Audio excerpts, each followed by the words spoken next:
ಭ್ರಷ್ಟಾಚಾರ ನಿರ್ಮೂಲನೆ. ಸರ್ಕಾರ ಭ್ರಷ್ಟಾಚಾರದಿಂದ ಹೊರಬಂದಿದೆ ಹೌದಂತ ನಿಮಗೆ ಅನಿಸುತ್ತಾ? ನೋಡಿ, ಈ ವಿಷಯವನ್ನು ನೋಡಿ. ಭ್ರಷ್ಟಾಚಾರ ನಿರ್ಮೂಲನೆ ಮಾಡ್ತೇನೆ ಬಂದಂತಹ ಸರ್ಕಾರ ಮಾಡುತ್ತಿರುವುದೇನು, ಅವರು ಮಾಡಿರುವ ಕೆಲಸಗಳೇನು, ಒಂದು ಸಣ್ಣ ಉದಾಹರಣೆ ಸಹಿತ ಇವತ್ತು ನಾನು ನಿಮ್ಮ ಜೊತೆಯಲ್ಲಿ ಭ್ರಷ್ಟಾಚಾರ ನಿರ್ಮೂಲನೆ ಮಾಡುತ್ತೇನೆ, ಭ್ರಷ್ಟಾಚಾರದಿಂದ ಸರ್ಕಾರ ನಮ್ಮ ದೇಶವನ್ನು ಹಾಳು ಮಾಡ್ತಾ ಇದೆ ಎಂಬ ಆರೋಪದಿಂದ ಮೇಲೆ ಬಂದಂತಹ ಒಂದು ಸರ್ಕಾರ ನಮ್ಮ ಈಗಿನ ಬಿಜೆಪಿ. ಆ ಸರ್ಕಾರ ಆ ರೀತಿಯಲ್ಲಿ ಅಧಿಕಾರಕ್ಕೆ ಬರಬೇಕಾದರೆ ಅದಕ್ಕೆ ಭ್ರಷ್ಟಾಚಾರದ ವಿರುದ್ಧ ಹೆಚ್ಚಿನ ಪ್ರಚಾರ ಪಡೆಯಿತು. ಸೆಕ್ರಮ್ ಭ್ರಷ್ಟಾಚಾರ ಮನಮೋಹನ್ ಸಿಂಗ್ ಸರ್ಕಾರದ ವಿರುದ್ಧ ಜೋರಾಗಿ ಕೇಳಿಬಂತು. ಅದರಿಂದಾಗಿ ಆಗಿನ UPA ಸರ್ಕಾರ ಅಧಿಕಾರ ಕಳೆದುಕೊಳ್ಳಬೇಕಾಯಿತು. ಸಂಖ್ಯೆಯ ಲೋಕಸಭಾ ಸದಸ್ಯರು ಆಯ್ಕೆ ಆಗಲಿಲ್ಲ. ಅದಕ್ಕೆ ಕಾರಣ ಭ್ರಷ್ಟಾಚಾರ ಮಾಡಿ ಮಾಡಿ ಸರ್ಕಾರ ದೇಶದ ಎಲ್ಲ ಆಸ್ತಿಯನ್ನು ಹಾಳು ಮಾಡಿದೆ, ಜನರ ತೆರಿಗೆಯನ್ನು ವಂಚನೆಗಳ ಮೂಲಕ ಹಾಳು ಮಾಡಿದ್ದಾರೆ ಎಂಬಂತಹ ಒಂದು ಸುದ್ದಿಯನ್ನ ಆ ಕಾಲದಲ್ಲಿ ಪ್ರಚಾರ ಮಾಡುತ್ತಾ ಬಂದರು. ಅದಕ್ಕೆ ಹಲವರು ಕೈ ಜೋಡಿಸಿ ದೊಡ್ಡ ಆಂದೋಲನವೇ ಆಯಿತು. ಅದರಿಂದಾಗಿ UPA ಸರ್ಕಾರ ಅಧಿಕಾರ ಕಳೆದುಕೊಳ್ಳಬೇಕಾಯಿತು. ಈ ಕಾಲ ಬದಲಾಗಿದೆ. ಈಗ ನರೇಂದ್ರ ಮೋದಿಯವರ ಸರ್ಕಾರ ಅಧಿಕಾರಕ್ಕೆ ಬಂದು ಬೇಕಾದಷ್ಟು ಬಹುಮತವನ್ನು ಪಡೆದು ಸಾಕಷ್ಟು ಬಹುಮತದಿಂದಲೇ ಅಧಿಕಾರಕ್ಕೆ ಬಂದು ಅಧಿಕಾರವನ್ನು ತಮ್ಮ ಕೈಯಲ್ಲಿ ಇಟ್ಟುಕೊಂಡು ಈಗ ದೇಶವನ್ನು ಆಳ್ತಿದ್ದಾರೆ. ಆದರೆ ಈಗಿನ ಪರಿಸ್ಥಿತಿ ನೋಡುವಾಗ ಭ್ರಷ್ಟಾಚಾರ ನಿರ್ಮೂಲನೆ ಮಾಡುತ್ತೇನೆಂದು ಬಂದಂತಹ ಆ ಸರ್ಕಾರದೊಂದಿಗೆ ಸ್ಪರ್ಧೆ ಮಾಡುವಂತಹ, ಯಾವುದರಲ್ಲಿ ಭ್ರಷ್ಟಾಚಾರದಲ್ಲಿ ಸ್ಪರ್ಧೆ ಮಾಡುವಂತಹ ಯಾವ ಪಕ್ಷವೂ ಇಲ್ಲ, ಯಾವ ಸರ್ಕಾರವೂ ಇಲ್ಲ ಎಂಬಂತಾಗಿದೆ. ಇಂತಹ ಹಲವಾರು ಕಾರಣಗಳನ್ನ ನಾವು ಇಲ್ಲಿ ಹೇಳಬಹುದು. ಅದಕ್ಕಿಂತ ಮೊದಲು ಸುತ್ತಿ ಬರೋಣ, ದ್ವೇಷ ಸುತ್ತೋಣ, ಕೋಶ ಓದೋಣ, ಮನಸ್ಸಿನೊಳಗೆ ನುಗ್ಗಿ ನೋಡೋಣ. ಅದುವೇ ದಾರಿ ಮಾನಿಯ ಟೈಮ್ಸ್. ಸ್ವಾಗತ ನಿಮಗೆಲ್ಲರಿಗೂ ಸ್ವಾಗತ.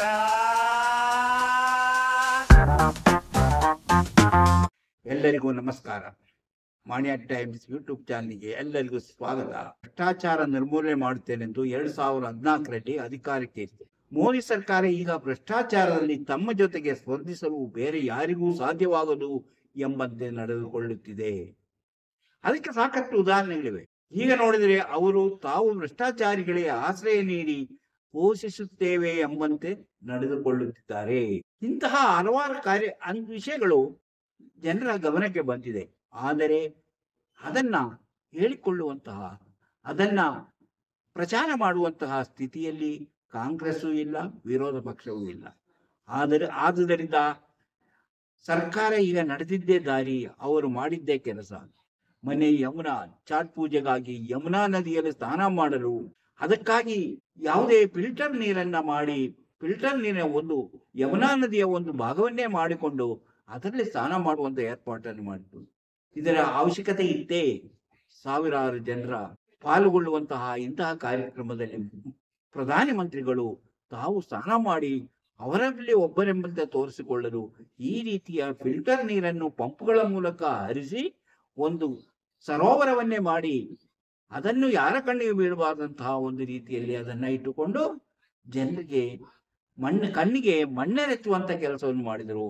ಆದರೆ ಜನರ ಅದನ್ನು ಸಹ ಗುರುತಿಸಿದರು. ಆದುದರಿಂದ ಜನರ ತೆರಿಗೆಯಲ್ಲಿ ಮಾಡಿದಂತಹ ನಿರುಪಯುಕ್ತ ಕೆಲಸವನ್ನ ಸರ್ಕಾರ ಅದರ ಬಗ್ಗೆ ಏನು ಹೇಳ್ತಾ ಇಲ್ಲ. ಯಾಕಾಗಿ ಆಗ ಮಾಡಿದ್ರು, ಯಾವ ಕೆಲಸದಿಂದ ಆಗ ಮಾಡಿದ್ರು ಅಂದ್ರೆ ಪ್ರಧಾನಿಗಳನ್ನು ಸಾಮಾನ್ಯ ಜನರಂತೆ ತೋರಿಸುವಂತಹ ಒಂದು ಕೆಲಸ ಅದಾಗಿತ್ತು. ಅದಕ್ಕೆ ಸಾವಿರಾರು ರೂಪಾಯಿಗಳನ್ನ, ಜನರ ತೆರಿಗೆ ಹಣವನ್ನ ಪೋಲು ಮಾಡಿದ್ದಾರೆ. ಇದು ಸಾಮಾನ್ಯವಾಗಿ ಇಂತಹ ಬರೀ ನಾಟಕಗಳಿಂದಲೇ ಈಗ ಈ ಸರ್ಕಾರ ನಡೆಯುತ್ತಿದೆ ಎಂಬುದು ಸಾಮಾನ್ಯ ಜನರಿಗೆ ಅರಿವಿಗೆ ಬಂದಿದೆ. ಆದರೂ ವಿರೋಧ ಪಕ್ಷದವರು ಸಾಕಷ್ಟು ಶಕ್ತಿಯುತವಾಗಿ ಅದನ್ನ ಪ್ರಚಾರ ಮಾಡುತ್ತಿಲ್ಲ. ಅದು ಪಕ್ಷಗಳಿಗೆ ಇರುವಂತಹ ಕೆಲವು ಅವರ ಬಲಹೀನತೆಯಾಗಿರ್ಬೋದು, ಅವರು ಮಾಡಲು ಆಗದೇ ಇರಬಹುದು ಅಂತ ವಿಚಾರಗಳನ್ನ ನಾವು ಗಣನೆಗೆ ತೆಗೆದುಕೊಂಡಾಗ ನಮ್ಮ ಸರ್ಕಾರ ಯಾವ ರೀತಿಯಲ್ಲಿ ಕೆಲಸ ಮಾಡುತ್ತಿದೆ ಎಂದು. ನಾನು ಇವತ್ತು ಹೇಳಲು ಬಂದಿದ್ದು ಈ ವಿಚಾರವಲ್ಲ, ಭ್ರಷ್ಟಾಚಾರದ ಬಗ್ಗೆ. ಭ್ರಷ್ಟಾಚಾರಿಗಳು ಹಾಗೂ ವಂಚಕರು ಹಾಗೂ ದರೋಡೆಕೋರರು ಹೇಗೆ ಸರ್ಕಾರದೊಳಗೆ ನುಸುಳಿ ಸರ್ಕಾರದ ಒಂದು ಭಾಗವಾಗುತ್ತಾರೆ ಎಂಬುದನ್ನ ಹೇಳುವುದಕ್ಕೆ ಪೀಠಿಕೆಯಾಗಿ ಇದನ್ನು ಹೇಳಿದೆ. ಇಂತಹ ವಿಚಾರಗಳನ್ನು ಹೊತ್ತು ಬರುತ್ತಿರುವಂತಹ ಮಾಣಿಯಾ ಟೈಮ್ಸ್ ಯೂಟ್ಯೂಬ್ ಚಾನೆಲ್ನ ನೀವು ಇನ್ನೂ ಸಬ್ಸ್ಕ್ರೈಬ್ ಮಾಡಿಲ್ಲವಾದರೆ ಈಗಲೇ ಕೆಳಗೆ ಕಾಣುವ ಸಬ್ಸ್ಕ್ರೈಬ್ ಎಂದು ಬರೆದಿರುವ ಒಮ್ಮೆ ಕ್ಲಿಕ್ ಮಾಡಿ ಸಾಕು, ನೀವು ಸಬ್ಸ್ಕ್ರೈಬ್ ಆಗ್ತೀರಿ.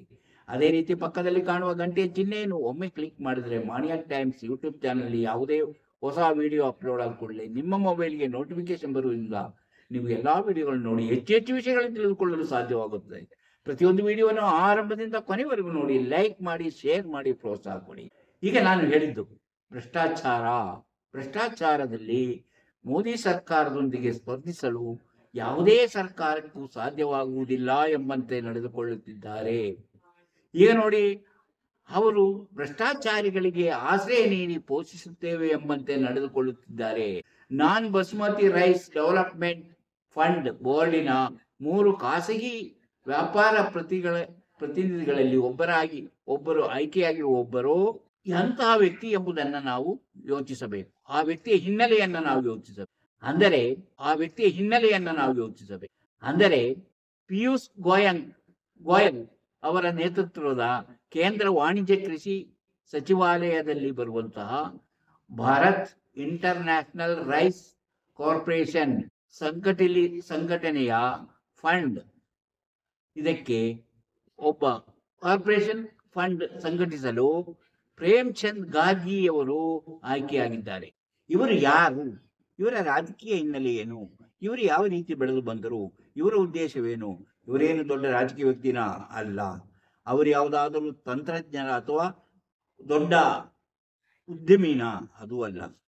ಆದರೆ ಅವರ ಬಗ್ಗೆ ಬಹಳಷ್ಟು ಅಪರಾಧಗಳು ಕೇಳಿ ಬರುತ್ತಿದೆ. ಅವರು ಮಾಡಿದಂತಹ ಅಪರಾಧಗಳು, ಅವರು, ಅವರ ಮಗ ಮತ್ತು ಹೆಂಡತಿ ಕೂಡ ಆರೋಪಗಳಲ್ಲಿ ಸಿಕ್ಕಿ ಹಾಕಿಕೊಂಡಿದ್ದಾರೆ. ಅಂದರೆ ಪ್ರೇಮ್ಚಂದ್ ಗಾರ್ಗಿ ಎಂಬ ಈ ವ್ಯಕ್ತಿ ಭಾರತ ಇಂಟರ್ನ್ಯಾಷನಲ್ ರೈಸ್ ಕಾರ್ಪೊರೇಷನ್ ಅಲ್ಲಿ ಒಬ್ಬ ಪ್ರತಿನಿಧಿಯಾಗಿ ಸೇರಿಕೊಂಡಿರುವುದು ಯಾವ ರೀತಿಯಲ್ಲಿ ನೋಡಿದರೂ ಅವರು ಅದಕ್ಕೆ ಅರ್ಹರಾದ ವ್ಯಕ್ತಿಯಲ್ಲ. ಯಾಕಂದರೆ ಅವರ ಮೇಲಿರುವ ಆರೋಪಗಳನ್ನು ಒಂದೊಂದಾಗಿ ನಾವು ನೋಡುವಾಗ ಇದು ಭ್ರಷ್ಟಾಚಾರಕ್ಕಿರುವ ದೊಡ್ಡ ಒಂದು ಹೆದ್ದಾರಿ ಅಂತ ತೋರುತ್ತಿದೆ.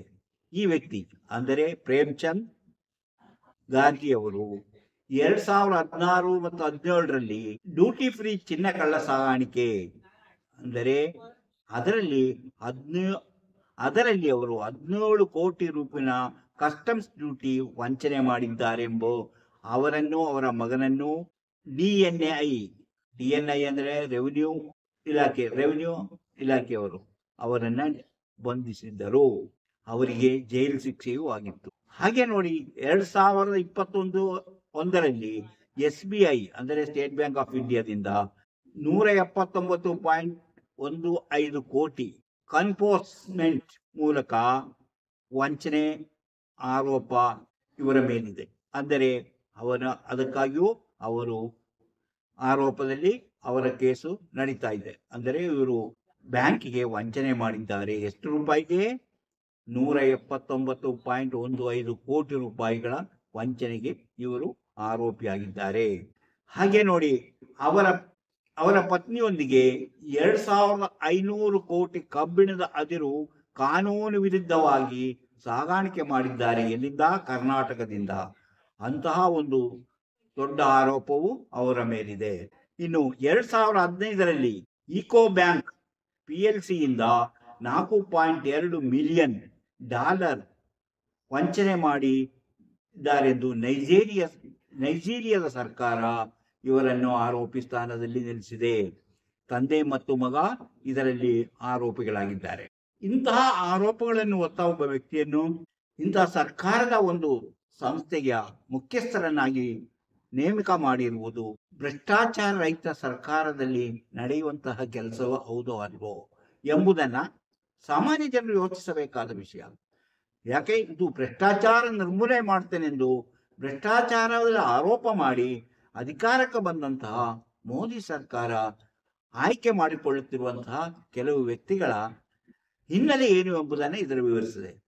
ಹೀಗೆ ನಾವು ಹಾಗೆ ನೋಡುವುದಾದರೆ, ಯಾವುದೇ ಆರೋಪಕ್ಕೆ ಒಳಗಾದಂತಹ ವ್ಯಕ್ತಿ BJP ಪಕ್ಷವನ್ನು ಸೇರಿದರೆ ಕೂಡಲೇ ಅವರ ಮೇಲಿನ ಎಲ್ಲ ಆರೋಪಗಳು ನಿಧಾನವಾಗಿ ಕಾಣೆಯಾಗುತ್ತದೆ, ಮಾಯವಾಗುತ್ತದೆ. ಅವರು ಆರೋಪಿ ಅಲ್ಲ, ಶುದ್ಧ ಹಸ್ತರು ಎಂಬಂತಹ ಸ್ಥಿತಿಗೆ ತಂದು ನಿಲ್ಲಿಸುತ್ತಾರೆ. ಹಾಗೆ ಇರುವುದರಿಂದ ಜನರನ್ನು ಎದುರಿಸಿ ಬೆದರಿಸಿ ತಮ್ಮ ಪಕ್ಷಕ್ಕೆ ಸೇರಿಸಿಕೊಳ್ಳುವಂತಹ ಕೆಲಸಗಳು ಸಹ ನಡೆಯುತ್ತಿದೆ. ಅಂದ್ರೆ ಇದು ಭ್ರಷ್ಟಾಚಾರ ನಿರ್ಮೂಲನೆ ಮಾಡುವಂತ ರೀತಿ, ಭ್ರಷ್ಟಾಚಾರಿಗಳಿಗೆ ಶಿಕ್ಷೆ ಆಗದಂತೆ ನೋಡಿಕೊಳ್ಳುವ ರೀತಿ ಇದು. ಹೀಗೆ ಅವರು ಮಾಡುತ್ತಿದ್ದಾರೆ. ಈ ಕಾರ್ಪೊರೇಟ್ಗಳು ಯಾಕೆ ಸರ್ಕಾರದ ಪರವಾಗಿ ನಿಲ್ಲುತ್ತದೆ ಎಂಬುದಕ್ಕೆ ಇಂತಹ ವಿಚಾರಗಳನ್ನು ನೆನಪಿಟ್ಟುಕೊಳ್ಳಬೇಕು. ಈ ಪ್ರೇಮ್ಚಂದ್ ಗಾರ್ಗಿ ಒಬ್ಬ ವ್ಯಾಪಾರಿ. ಅವರು ಮಾಡೋದೆಲ್ಲ ವಂಚನೆ, ವ್ಯಾಪಾರದ ಹೆಸರಿನಲ್ಲಿ ವಂಚನೆ. ಅಂತಹ ವ್ಯಕ್ತಿ ಸರ್ಕಾರದೊಂದಿಗೆ ಶಾಮೀಲಾಗಿರುವುದು ಇದರಿಂದ ಅವರ ಮೇಲಿನ ಆರೋಪಗಳಿಗೆ, ಅವರ ಮೇಲಿನ ಎಲ್ಲ ವಂಚನೆ ಆರೋಪ ಅಥವಾ ಇಂತಹ ಆರೋಪಗಳಿಗೆ ಮರೆ ಮಾಡುವಂತಹ ಒಂದು ಸ್ಥಿತಿಯನ್ನ ತಂದಿರಿಸುತ್ತದೆ. ಹೀಗೆ ನೋಡಿ, ನಮ್ಮ ಮೋದಿ ಸರ್ಕಾರ ಯಾವುದರಲ್ಲಿ ಕಾರ್ಪೊರೇಟ್ಗಳ ಜೊತೆಗಿದೆ. ಕಾರ್ಪೊರೇಟ್ಗಳೇ ಅವರಿಗೆ ಬೇಕಾದಂತಹ ವ್ಯಕ್ತಿಗಳು. ಯಾತಕ್ಕಾಗಿ ಅವರು ಸರ್ಕಾರದೊಂದಿಗೆ ಶಾಮೀಲಾಗಿದೆ ಅಂದರೆ, ಸರ್ಕಾರ ಎಲ್ಲಾ ರೀತಿಯಲ್ಲೂ ಹಣವನ್ನು ಕೊಟ್ಟು ಸಹಾಯ ಮಾಡುತ್ತೆ. ಈಗ ಅದಾನಿ ನೋಡಿ, ಅವರು ಕಷ್ಟದಲ್ಲಿದ್ದಾರೆ. ಅದಾನಿಯವರ ಕಂಪನಿ ಕಷ್ಟದಲ್ಲಿ ಇರೋದ್ರಿಂದ LIC ಯಿಂದ 33,000 ಕೋಟಿ ರೂಪಾಯಿಗಳನ್ನು ಹೂಡಿಕೆ ಮಾಡಲು ಕೊಟ್ಟಿರುವುದು. ಈ ದುಡ್ಡು ಯಾವುದು?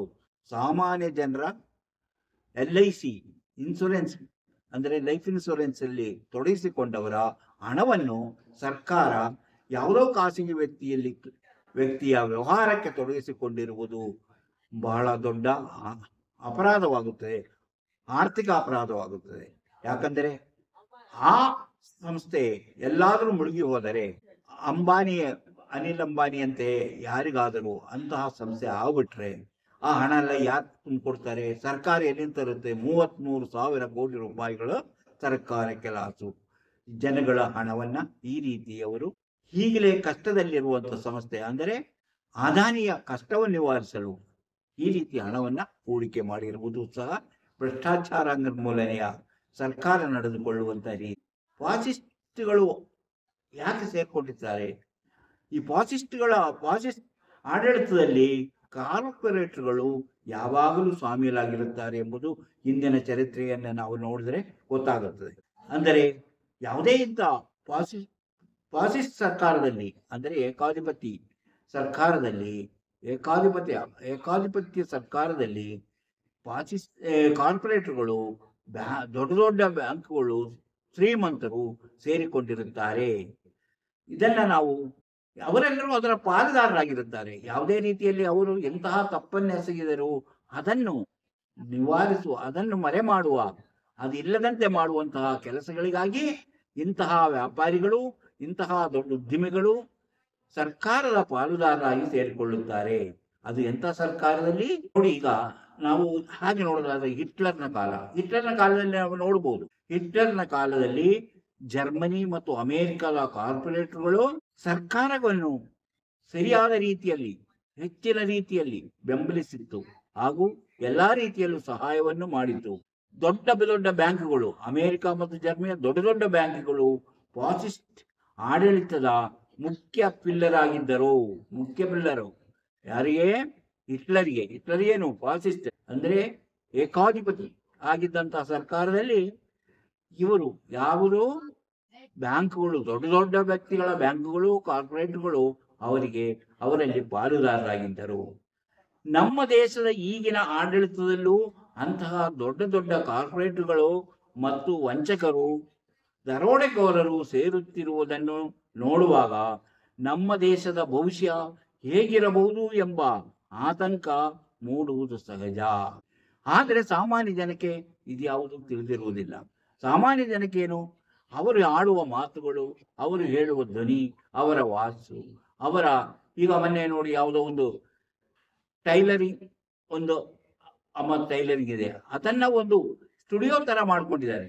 ಏನು ಸ್ಟುಡಿಯೋ ತರ ಅಂದ್ರೆ ನೋಡಿದ್ರಿ, ಅವರು ಒಂದು ಸಾಮಾನ್ಯ ಜನರ ಮನೆಗೆ ಹೋಗಿದ್ದಾರೆ. ಅವರು ನಿಂತಿರುವ ರೀತಿ, ಆ ಟೈಲರ್ ಮಾಡ್ತಿರುವಂತಹ ಮಹಿಳೆ ಕುಳಿತಿರುವ ರೀತಿ ಎಲ್ಲವೂ ನೋಡಿದ್ರೆ ಅದೆಲ್ಲವೂ ಕೃತಕದಂತೆ ತೋರುತ್ತದೆ. ಅಂದರೆ ಈ ರೀತಿಯ ಪ್ರಚಾರ ಮಾಡುವುದರಿಂದ ಜನರಲ್ಲಿ ಪ್ರೀತಿಯನ್ನು, ಜನರ ಗಮನವನ್ನು ಸೆಳೆಯಲು ಸಾಧ್ಯವಾಗುತ್ತದೆ. ಅದೇ ರೀತಿ ಇಂತಹ ಹಲವಾರು ನಾಟಕಗಳನ್ನ ಕಾವಿ ಬಟ್ಟೆ ತೊಡುವುದು, ಕಾವಿ ಬಟ್ಟೆ ತೊಟ್ಟು ಎಲ್ಲ ಕೂತ್ಕೊಳ್ಳೋದು ನೋಡಿದರೆ ಸಾತ್ವಿಕನಂತೆ ಕಾಣಿಸುತ್ತಾರೆ. ಆದರೆ ಅವರ ಜೊತೆಯಲ್ಲಿರುವಂತಹ ಜನರು ಏನ್ ಮಾಡ್ತಾರೆ? ಅವರೆಲ್ಲರೂ ವಂಚಕರಾಗಿರುತ್ತಾರೆ. ಯಾವುದೋ ದರೋಡೆಕೋರರ ತರ ದರೋಡೆ ಕೆಲಸಗಳನ್ನು ಮಾಡುವಂತ ವ್ಯಕ್ತಿಗಳಾಗಿರುತ್ತಾರೆ. ಇಂತಹ ಕೆಲಸಗಳಿಂದಾಗಿ ನಮ್ಮ ಈಗಿನ ಸರ್ಕಾರ, ನಮ್ಮ ದೇಶವನ್ನು ಆಳುತ್ತಿರುವ ಈಗಿನ ಸರ್ಕಾರದ ಭವಿಷ್ಯವನ್ನ ನಾವು ನೋಡುವಾಗ ಅದು ತುಂಬಾ ಕೆಟ್ಟದಾಗಿ ಇರುವಂತಹ ರೀತಿಯಲ್ಲಿ ಹೋಗುತ್ತಿದೆ ಎಂಬುದನ್ನ ನಾವು ಗಮನಿಸಬಹುದು. ಸಾರ್ವಜನಿಕರು ಅದರ ಬಗ್ಗೆ ಗಮನ ಕೊಟ್ಟು ಎಲ್ಲಾ ವಿಷಯಗಳನ್ನು ತಿಳಿದುಕೊಂಡಾಗ ಮಾತ್ರ ನಮ್ಮ ಸರಿಯಾದ ಒಂದು ಸರ್ಕಾರ, ಭ್ರಷ್ಟಾಚಾರ ಮುಕ್ತವಾದ ಸರ್ಕಾರವನ್ನು ಅಧಿಕಾರಕ್ಕೆ ತರಲು ಸಾಧ್ಯವಾಗುತ್ತದೆ. ಆದರೆ ನಾಟಕಗಳ ಮೂಲಕ ನಾವು ಭ್ರಷ್ಟಾಚಾರ ನಿರ್ಮೂಲನೆ ಮಾಡುತ್ತೇನೆ, ಭ್ರಷ್ಟಾಚಾರ ನಿರ್ಮೂಲನೆಗೆ ಬರುತ್ತೇವೆ, ಬ್ಲ್ಯಾಕ್ ಮನಿ ತರ್ತೇವೆ ಮುಂತಾದ ವಿಷಯಗಳನ್ನ ಪ್ರಚಾರ ಮಾಡಿ ಅಧಿಕಾರಕ್ಕೆ ಬಂದರು. ಆದರೆ ಅಧಿಕಾರಕ್ಕೆ ಬಂದ ಮೇಲೆ ಏನ್ ನಡೀತು? ಅಧಿಕಾರಕ್ಕೆ ಬಂದ ಮೇಲೆ ಅವರು ಸಹ ಭ್ರಷ್ಟಾಚಾರದಲ್ಲಿ ಮುಳುಗಿ ಹೇಳುತ್ತಿರುವುದನ್ನು ನೋಡುವಾಗ ಇಂತಹ ಎಲ್ಲಾ ಸರ್ಕಾರಗಳು ಸಹ ಇದೇ ರೀತಿ ಎಂಬುದನ್ನ ನಮಗೆಲ್ಲರಿಗೂ ವೇದ್ಯವಾಗುವ ಇಂತಹ ವಿಚಾರಗಳು ಇನ್ನೂ ಇದೆ. ಅಂತಹ ವಿಚಾರಗಳನ್ನ ಮುಂದಿನ ವಿಡಿಯೋಗಳಲ್ಲಿ ಹೇಳ್ತಾ ಹೋಗುತ್ತೇನೆ. ನೀವು ಇನ್ನೂ ಮಾಣಿ ಅಟ್ ಟೈಮ್ಸ್ ಯೂಟ್ಯೂಬ್ ಚಾನಲ್ ಅನ್ನು ಸಬ್ಸ್ಕ್ರೈಬ್ ಮಾಡಿಲ್ಲವಾದರೆ ಈಗಲೇ ಕೆಳಗೆ ಕಾಣುವ ಸಬ್ಸ್ಕ್ರೈಬ್ ಎಂದು ಬರೆದಿರುವಲ್ಲಿ ಒಮ್ಮೆ ಕ್ಲಿಕ್ ಮಾಡಿ ಸಾಕು, ನೀವು ಸಬ್ಸ್ಕ್ರೈಬ್ ಆಗ್ತೀರಿ. ಅದೇ ರೀತಿ ಪಕ್ಕದಲ್ಲಿ ಕಾಣುವ ಗಂಟೆಯ ಚಿಹ್ನೆಯನ್ನು ಒಮ್ಮೆ ಕ್ಲಿಕ್ ಮಾಡಿ. ಮಾಣಿ ಅಟ್ ಟೈಮ್ಸ್ ಯೂಟ್ಯೂಬ್ ಚಾನಲ್ ಯಾವುದೇ ಹೊಸ ವಿಡಿಯೋ ಅಪ್ಲೋಡ್ ಆದ ನಿಮ್ಮ ಮೊಬೈಲ್ಗೆ ನೋಟಿಫಿಕೇಶನ್ ಬರುವುದರಿಂದ ನೀವು ಎಲ್ಲಾ ವಿಡಿಯೋಗಳನ್ನು ನೋಡಿ ಹೆಚ್ಚು ಹೆಚ್ಚು ವಿಷಯಗಳನ್ನು ತಿಳಿದುಕೊಳ್ಳಲು ಸಾಧ್ಯವಾಗುತ್ತದೆ. ಪ್ರತಿಯೊಂದು ವಿಡಿಯೋನ ಆರಂಭದಿಂದ ಕೊನೆವರೆಗೂ ನೋಡಿ, ಲೈಕ್ ಮಾಡಿ, ಶೇರ್ ಮಾಡಿ, ಪ್ರೋತ್ಸಾಹ ಕೊಡಿ. ಇಂತಹ ಮತ್ತೊಂದು ವಿಡಿಯೋದೊಂದಿಗೆ ಮತ್ತೆ ಬರುತ್ತೇವೆ. ಇಷ್ಟು ಹೊತ್ತು ಈ ವಿಡಿಯೋ ನೋಡಿದ ನಿಮಗೆಲ್ಲರಿಗೂ ಧನ್ಯವಾದ.